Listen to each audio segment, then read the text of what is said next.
what does it mean, the market? When I asked yesterday in the goals in the values section, I said, I want you to think about your market. Who is your market? Is there anybody that might give me an idea of what they think about with regard to who is the market? And I got a man coming up, man. Thank you for coming up, brother. What I think market is. Before you say anything, let me just say something to you, bro. Love you. Love all you guys in there. It was a huge deal for me. When I was in there, I used to say, someday I'm going to come out and I want to have an interaction with guys in jails and prisons. And every time I get a chance to go in there and talk to you, I feel stronger and I feel better and I go back. It takes me back to those days when I was sitting in that day room. And I just want to thank you for coming up. I appreciate it. Yes, sir. What I think market is, what was it too that already so we're talking right now, right, about having the right mindset. That's when I talk about defining success. I want you to not think about the jumpsuit that I'm wearing. I don't want you to think about the time that you're facing. I want you to not thinking about, what the people you're missing and the people who miss you. But with your mindset, say, I'm going into a challenge and I got to have the right mindset to overcome it. And what does my mindset look like? So when I ask you about your market, I want you to tell me who your market is, because I'd like to talk about that. Who are you trying to build a record for? I would say people who, I guess you could say that, like, how I put this? People who have low income, people who don't have everything, who are trying to make their way, or maybe they don't know, because you know how they say sometimes it's not what you know, it's who you know. For sure. People who don't have them connections and things of that nature. I feel like, your market could be about that, or it could be about yourself. You know what I'm saying? Because you done been through what somebody else done been through, and you trying to teach them how to move forward the right way instead of the wrong way. So are you saying that your market, you want to build a career taking your experiences of what you've learned and taking it into that community and helping people come up and grow in that community? Pretty much like what you're doing. Okay. Well, I want you to know I'm learning this, brother. I'm a guy that's learning this. Okay. I interviewed a guy yesterday because I've had a business career I've been home now for 6.5 years. And my career has been primarily about business. The stuff that I've been doing in jails and prisons has been a passion for me, right? Because you're my brother. I know you are my brother, right? You and I are much more alike than you think. I hate it when I come out here and people say, oh, people in jail, that not everybody can do what you do. I don't believe that, right? I believe every person, but you all need, everybody in jail and prison, what we all need is we need hope. We need to believe we can become something more. And the message that we always get is, you got nothing coming. The message you always get is, don't do the crime, can't do the time, or the job market, how tough it's going to be. I interviewed a guy yesterday, my friend. What's your name again? Zion. Zion, like Z-I-O-N. And they call you Z? They call me Zay. Zay. Okay, Zay. I interviewed a guy yesterday who had a substance abuse problem, who been in jail, in and out for many, many years, and he got out and he applied this same concept of having the right mindset, okay? And he went to a job in a laundry, went to a job as a temp agency, and his third job was working at a concrete plant. So he said he was working like 14 hours a day. But every day he had his phone and he was telling the story about what it's like to get out of jail and try and make it in the world, right? Then he'd take it home and he'd have to edit those videos. So he had to train himself how to do all of that because he wanted to do what you want to do. And every day he'd get views of like 20 people, 40 people, 50 people. But one day he said, and I was so awesome because he was telling me the story yesterday. I'm going to interview him again today. He said, it took about a year. But one day this thing just turned on. And he said, I had my phone in my pocket. And every day I was getting, every hour, I was getting 20,000 new subscribers onto my channel. It's crazy. It's crazy because people want to hear about experiences like you. But in order to get there, you've got to take all these little steps. You got to define success. So if this is what's important to you, Zay, you go forward with this in the same ways that I learn from these authors of these books. Like I mentioned Dr. Shlomo Shmuel yesterday because he really taught me about mindset. And in mindset, it says, I got to think about not where I am today. I got to think about going to influence these people in impoverished communities across the nation. That's what you can do, and you can be the best in the world at it, for sure. Now that we've talked about that, that gives us a good transition into goals and saying, okay, what can I do while I am in custody that could advance the possibility of me reaching that goal? So, Zay, you're in jail right now. Yeah. What can you do? What's a clear goal that you can pursue that will advance that possibility? Learn to respect others. Okay. Well, one thing I wanted to say, because what I want to do when I get out, I want to have my own clothing brand. So in a way, I was saying, for people who don't have clothes or can't afford clothes, I was going to give clothes to people, I'm saying that, for free, just showing them, I'm giving back to my community and, having clothes that they can actually wear instead of wearing the same thing over and over again. You feel me? I feel you. And I love that. So, yeah. so let me go to the whole class now, because I want to talk about exactly that, how you do that. Okay. Uh-huh. So we're already at 6:30. We're going to go till 7. I know you guys have a break, or 6:30 California time. So 9:30 or so. I want to be respectful of your time, but I want to touch on that because I want to relate it to exactly what I do. Okay. Because for me to create this content, right, it costs a lot of money. Way more money than a jail or prison is going to pay me. Way more. Okay, but I want to do it. You want to give clothes away to impoverished people. Okay, costs a lot of money. Way more than those people can afford. So we got to think. Values, that's defining success. Goals, how do I do it? I can tell you how I do it. Okay? I go to businesses and I tell them, you know what the greatest social injustice of our time is? It's mass incarceration. Because the longer we keep people in jails and prisons, the less likely they are to come home. But none of those guys can afford to buy college classes or to buy programs, and they don't have access to it. So I go to businesses and I tell them, I want you to sponsor me so that I can create this. And so I got a sponsorship from a company called CBD TV, right? They sell CBD, this you probably heard about it, but it's, it's some derivative that makes you sleep better and medicinal, and it's derived from hemp, I think, or something. I don't even really know all the details of it, but they're sponsoring me because I told them this is a problem. People in jail and prison need education. So I go forward and I figure out, how do I solve the problem? That's what I want you to be thinking about. And this relates to this concept that we spoke about yesterday, a three-legged stool. Do you remember that three-legged stool concept? I wasn't here. I kind of left in the beginning of it. I came back during the end. Can you? Okay. Well, you're going to see it in the course, but I'm going to tell you guys again because it's part of this module on goals. If you want to overcome a struggle, you got to think about the problems you're going to meet in the future. I'm going to have a problem meeting a probation officer. I'm going to have a problem meeting an employer. I'm going to have a problem meeting, creating a business to serve a community that I want to serve. That's just life. There are problems, right? And so how do I solve it? One, you got to have a strategy and you got to document that strategy. So if you're in there right now, a goal may be, I'm going to define how you look pretty young. Yes, sir. I'm 18. You're 18. So I'm 18. You start defining, this is where I'm going to be when I'm 21. I'm going to document exactly where I am. This is where I want to be. These are the seeds that I'm going to sow. I'm documenting it. You write it out. Mm-hmm.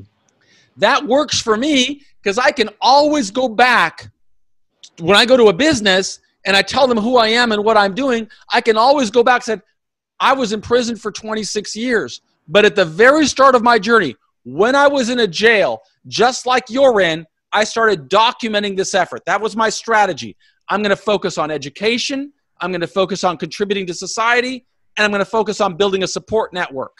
And I documented that in 1987. And then because I then took the next step, that's one leg of the stool. Document your strategy. The second leg of the stool is going to be to create your own tools and tactics. Create tools that you are going to use to help you solve the problem. So document your life. This is a very specific thing you can do.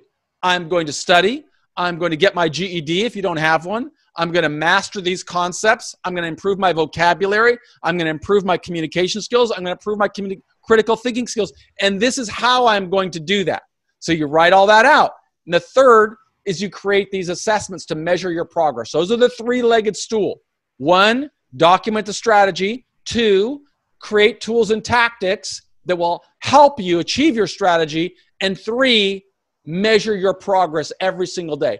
Think about that, Zay, and you'll be far more successful, in my mind, of getting the sponsorship and the receivership from your market. Yes, sir. Does that make sense, bro? Yes, sir. Right on. Love your participation. Thanks for the engagement, bro. Yes, sir.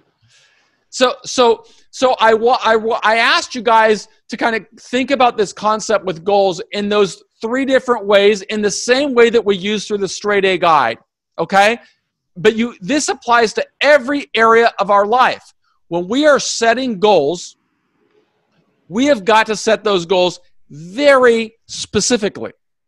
And like if we're talking about Cole, who's talking about that first meeting with his probation officer, I got to be thinking about, okay, what goals can I start achieving right now that is going to move the needle for me and differentiate me from the other 100 people that I am effectively competing against? Because every single person that goes to that probation officer wants a higher level of liberty. Every one of them. And the probation officer, excuse me, I'm going to sneeze, so I got to mute this. Sorry. The probation officer is going to be cynical. I remember when I met with a probation officer the first time and they used the word cynical and I didn't know what it meant. And this was before I went into prison. It was during this thing called the pre-sentence investigation. So, well, I'm a cynical probation officer. I don't really believe much of what I hear. And so that helped me realize I've got to live in the world as it exists. And the world as it exists is that I'm a prisoner. I'm a felon. I broke the law. I'm going to prison. I don't even know how long, but I know it'll be at least 10 years. And I got to be thinking about how am I going to overcome this on the other side of this. If you think about that now, you may figure out some very clear goals of what's really going to differentiate you. And when I walked out of prison, I mean, I had like 10 books that I'd authored, and I could put them on the desk. And that moved the needle in a big way because the probation officer had never seen anybody that did that. There are people that talk about it. You don't see people who did it. And so when I showed her, I was in jail, I started putting myself on this pathway, and these are the books that I authored while I was in prison, and this is the relationships that I built while I was in prison, and this is the support that I built while I was in prison, and this is why I'm going to ask you to give me the liberty to work for myself, to travel, and to interact with other people who've been in jail and prison. But because I brought her something different, I moved the needle. That's what I want you to be thinking about. And you know, I know that's one thing everybody in that room has in common. You are all going to want a higher level of liberty when you get out. Every one of you. So if you can start thinking about it right now, you can start creating goals that are very specific that will help you. I told you I had a specific goal of working to educate myself, working to contribute to society, and working to build a support network. But those were the values for me. That was how I defined success. The goals were I wanted to be a published author. That either I did it or I didn't do it. Second, I wanted to find 10 people that I didn't know and persuade them to believe in me. Either I would do it or I didn't do it. If I did it, I thought it would help me. If I didn't do it, well, at least I'm going to try to get as many as I can. 3, I'm going to contribute to society, and writing books was one of the ways that I figured I could do it. Because I pursued that 3-legged approach, I made a big difference in my journey. And that's what worked for me. That helped me get a higher level of liberty with my probation officer. And to the extent I think you start thinking about that, I think that you advance the ball. So let's talk about the second fellow that came up. It was Ryan. Oh, I asked Ryan about his business career. How do you define success with that interview, with that first interview that you have? What goals can I achieve that will help me move the needle with that first interview? And for that, I'm going to give you what I learned from Brandon Colugio in his book. What was it called? It was called Looking Forward, the Never Quit Mentality. And here's the lessons that he spoke about in saying, okay, I'm going to be thinking about looking forward, the time that I meet with that employer, and the never quit mentality. How does this sound when I went to an employer? I was in jail for 26 years, but every single day I was in there, I never quit preparing for this opportunity to bring value to your company. And here's what I'm going to offer to you. I'm going to offer you that I will work for free for 2 weeks for free. And if I am not the hardest working guy on your crew, the first guy to come, the last guy to leave, at the end of those 2 weeks, I'm going to shake your hand and thank you for the opportunity, because I know where I'm coming from. And I know I'm a risk to you, but I also know I can bring enormous value to this company. And because of that, I'm going to ask you, if I do perform, I'm going to ask you to help me accomplish my mission, which is to show more formerly incarcerated people that they can function in society, that they can build something. And so now I'm using this concept of I never quit while I was in there. But I'm also not only thinking about myself, I'm thinking about my brothers, the other formerly incarcerated people that can't get a job. And I want to be an example for them. I want to help build bridges for them that will help them cross over into the employment sector. And so I try to get this employer to be on my team with me. So this is a problem in society. We have too many people in jail and prisons, and then they can't make it into the job market.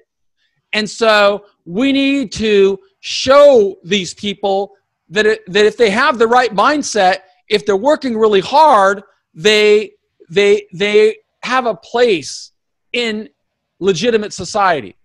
And so when you start having that prompts a different conversation with an employer, because the employer wants to be seen as a good corporate citizen. I can tell you how I'm using that right now, right? I don't do this kind of work to get paid, right? My business comes from real estate and building other businesses. But because I'm passionate about doing this, I have to get businesses behind me. So I have to go to them, and this is the first thing I say. I was in jail for 26 years, and now I try to create courses and content to teach and inspire people in prison. And I'm going to ask you to help me. And a lot of people realize, wow, we're living in a time of social unrest. There's 40 million people unemployed. You've got, great problems in cities across the country. And I want you as a business person to help me solve this problem. Not only the problem of institutional racism, not only the problem of unemployment, but the problem of formerly incarcerated people who are coming back to society. Will you help me? This is a problem that's way bigger than me. Way bigger than me, right? This is an American problem, and we need to have people joining us in that. And because I present that message in that way, I'm not thinking about myself. I've got values, and I've defined success from something that's important to him. And if you start thinking about that now, Ryan, I believe that you become stronger in being able to make that pitch when you're asking for the job. Because if you don't think about that, then the only thing you're thinking about is, I need to get this job. No, what you need to do is think about, how do you make that employer say, I need this guy on my team? And if you can develop those critical thinking skills, show that you have the right mindset, show that you looked at your imprisonment as being the first inning of a 9-inning game, as John Doyle spoke about it in his book, 9 Innings, right? Life is long. All of us have problems. All of us make bad decisions, but not all of us have the skill set or the mindset, the right mindset, that allows us to come back strong with our dignity intact, where we can talk about, this is the problem I faced, this is how I responded to it. I can tell you, as I said yesterday when I was talking to an employer looking for sponsorship to create more programs like this, I told him, let me tell you something. I may have served 26 years in prison, but I've known more people in society that are in a far bigger prison than I was ever in. And it's all because of the way I think and the way that these people think. Many people think that government is going to solve their problems. If you're waiting for the government to solve your problems, you're going to have a long wait. Instead, we got to be thinking about, this is the world in which I live, and this is how I'm going to succeed anyway. That message really resonates. And that's why I'll close out before our break talking about Zay. Because Zay said he has a passion for wanting to help people in poverty and in communities become better, help them grow. And he's only 18 years old. You know, Zay, I don't know how long you're facing or how much time you've got to serve, but I do know one thing, that if you visualize that today, if you truly say, that's what I want to do, and you start sowing the seeds with very specific goals that are very clear. Okay, I know I got problems. I got a felony background. There's 40 million people unemployed. There's social unrest in our country. There's a pandemic. If you're getting out next month, that's where you're going.